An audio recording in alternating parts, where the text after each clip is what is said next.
పేరు చెప్పాడు చూడు. సైదాపురం నెల్లూరు జిల్లా సైదాపురం అరుంజేతివాగం కమ్మూరుపల్లి వారు గిరిజనులు 3 పొలాల వారు చెట్లు పుట్ట పెట్టుకొని వర్షాధార పంటలు పెట్టుకుంటా గత 4-5 సంవత్సరాల నుంచి వ్యవసాయం చేసుకుంటున్నాం. ఇప్పుడున్న ఎంఆర్ఓ మమ్మల్ని ఇబ్బంది పెట్టి ఇక్కడ పోలీసులని పంపించి మేము కేసు బుక్ చేస్తాము అది ఇది అని చెప్పి భయపెడతా ఉన్నారు. మా పిల్లలు నెల తాలిపొట్లు ఎన్ని కుదవ పెట్టి మేము ఎంతో ఇబ్బందులు పడి అంతవరకు చేసుకుని వస్తే ఇప్పుడు మమ్మల్ని ఇబ్బంది పెడతాము. అధికారులు దీన్ని గుర్తించి మాకు న్యాయం కల్పించాలని నా పేరు పెంచలయ్య, మా ఊరు సైదాపురం నెల్లూరు జిల్లా. గద్దల తిప్ప అనే ఏరియాలో 793 సర్వే నెంబర్లో 114 ఎకరాలు ఉన్నాయి. అవి నాకు గత 4 సంవత్సరాల క్రితం మైనింగ్ లీజ్ అయిపోయింది. మైనింగ్ లీజ్ అయిపోయిన తర్వాత నిరుపేదలందరూ చెట్టు పుట్ట కొట్టుకొని పొలం చేసుకుంటూ ఉన్నారు. వర్షాధార పంట పండించుకుంటూ జీవనం సాగించుకుంటున్నాము. మేము ఒక 50 కుటుంబాలు ఒక 10 ఎకరాలు చేసుకుంటున్నాము. మేము వస్తువులు అన్నీ కుదవపెట్టి జేసీబీలు పెట్టి చెట్టు పుట్ట తీసుకొని పొలం సాగు చేసుకుంటూ ఉన్నాము. గత 4 సంవత్సరాలు అయిపోయింది. ఇప్పుడు ఎంఆర్ఓ గారు మా దగ్గరకు వచ్చి మీరు ఇక్కడ ఉండేదానికి లేదు, సాగు చేసుకోవడానికి వీలు కాదు, ఈ పొలం వదిలేసి మీరు వెళ్ళండి అని చెప్పని మమ్మల్ని పోలీసులు ఈఆర్ఓ వీళ్ళందరూ మమ్మల్ని భయపెడుతున్నారు. ఇక్కడ ఉండకూడదు, వెళ్ళిపోండి అని చెప్పి. మేము పోయిన ప్రతి రోజు ఈఆర్ఓ కానీ పోలీసులు కానీ వచ్చి మమ్మల్ని చాలా ఇబ్బంది పెడుతున్నారు. ఎందువల్ల అని అడిగితే మేము కలెక్టర్ ఆదేశాల మేరకు చేస్తున్నాము, కలెక్టర్ గారు చెప్పారని చెప్తున్నారు. అందుకని మేము కలెక్టర్ గారి ఆఫీస్కి వచ్చి అర్జీలు ఇచ్చాము. కలెక్టర్ గారు లేరు. దీనికి సంబంధించిన అధికారులు మాకు ఆ పొలం జీవనాధారం చేసుకుంటూ జీవనాధారం కల్పించాలని అధికారులను కోరుతున్నాము. నా పేరు గంగాధరం. మేము సైదాపురం గ్రామ పంచాయతీ నుంచి వచ్చాము. ఇక్కడ 50 కుటుంబాలు గద్దల తిప్ప ఉన్నటువంటి సర్వే నెంబర్ 93 సర్వే నెంబరు.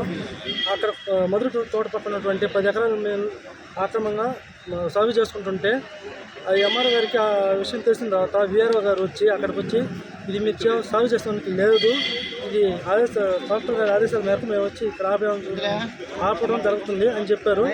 నిమ్మ చెట్లు వేసినా సరే పెరికేస్తారు. అక్కడ ఏం సాగు చేస్తున్నా మమ్మల్ని ఉన్నతాధికారులు ఇప్పుడు ఎస్సీ గారికి కంప్లైంట్ ఇచ్చాము, ఎంఆర్ఓ గారికి ఇచ్చాము. ఎవరు ఇచ్చినా కానీ మమ్మల్ని ఎవరు ఏం పట్టించుకోవట్లేదు. ఓలే ఉన్నతాధికారులే ఇది కలెక్టర్ గారు చెప్పింది దాని ప్రకారం మేము చేస్తాం తప్ప మాకు ఎటువంటి లేదని లెక్కలు చెప్పారు. ఆ మేరకు ఇక్కడ కలెక్టర్ ఆఫీస్కి వచ్చాము. కలెక్టర్ ఆఫీస్కి వచ్చి కలెక్టర్ గారికి ఇవ్వడానికి వచ్చాము. కలెక్టర్ గారు ఇక్కడ లేరు.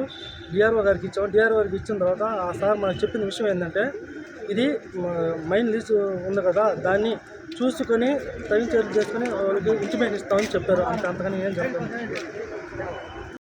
ఉన్నటువంటి సర్వే ఆక్రమంగా సాగు చేసుకుంటుంటే ఆ ఎంఆర్ఓ గారికి ఆ విషయం తెలిసిన తర్వాత విఆర్ఓ గారు వచ్చి అక్కడికి వచ్చి ఇది మీరు సాగు చేసినందుకు లేదు, ఇది కలెక్టర్ గారి ఆదేశాల మేరకు మేము వచ్చి ఇక్కడ ఆపడం జరుగుతుంది అని చెప్పారు. నిమ్మ చెట్లు వేసినా సరే పెరికేస్తారు. అక్కడ ఏం సాగు చేస్తున్నా మమ్మల్ని ఉన్నతాధికారులు ఇప్పుడు ఎస్సీ గారికి కంప్లైంట్ ఇచ్చాము, ఎంఆర్ఓ గారికి ఇచ్చాము. ఎవరు ఇచ్చినా కానీ మమ్మల్ని ఎవరు ఏం పట్టించుకోవట్లేదు. ఓలే ఉన్నతాధికారులే ఇది కలెక్టర్ గారు చెప్పింది దాని ప్రకారం మేము చేస్తాం తప్ప మాకు ఎటువంటి లేదని లెక్కలు చెప్పారు.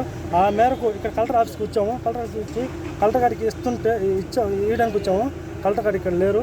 డిఆర్ఓ గారికి ఇచ్చాము. డిఆర్ఓ గారికి ఇచ్చిన తర్వాత ఆ సార్ మాకు చెప్పిన విషయం ఏంటంటే ఇది మైన్ లీజ్ ఉంది కదా, దాన్ని చూసుకొని తగిన చర్యలు చేసుకొని వాళ్ళకి ఇంటిమేషన్ ఇస్తామని చెప్పారు. అంతకని ఏం చెప్పలేదు. గ్రామంలో గద్దల తిప్పకు చెందిన 114 ఎకరాలు ప్రభుత్వ భూమి ఉంది. ప్రభుత్వ భూమిలో మేము ఒక 50 కుటుంబాలు 10 ఎకరాలు సాగు చేసుకొని చెట్టు పుట్ట కొట్టుకొని సాగు చేసుకుంటున్నాం. 10 ఎకరాలు సాగు చేసుకుంటున్నాము. 10 ఎకరాలు ఒక గత 4.5 సంవత్సరాల నుంచి 4 సంవత్సరాల నుంచి సాగు చేసుకుంటున్నాము. ఇప్పుడు కొత్తగా వచ్చిన ఎంఆర్ఓ గారు పోలీసుల్ని ఈఆర్ఓని పంపించి ఈ పొలం ఎవరు సాగు చేసుకోవడానికి వీలు లేదు, ఇది ఎవరు రాకూడదు, ఇక్కడ పొలం దగ్గరికి ఎవరు రాకూడదని మమ్మల్ని ఇబ్బంది పెడుతుంది. ఏం మేడం ఎందుకని అడగంగా కలెక్టర్ గారి ఆదేశాల మేరకు కలెక్టర్ గారు ఆపమని చెప్పారు అని చెప్పని మేము పోయిన ప్రతిసారి ప్రతి రోజు మమ్మల్ని ఇబ్బంది పెడతా పెడుతూ ఉంది. అందుకే కలెక్టర్ ఆఫీస్కి వచ్చాము. కలెక్టర్ ఆఫీస్కి వచ్చి స్పందనలో అర్జీ ఇచ్చాము. దీనికి సంబంధించిన అధికారులు మాకు న్యాయం చేకూర్చాలని కోరుకుంటున్నాము. పోటీనా?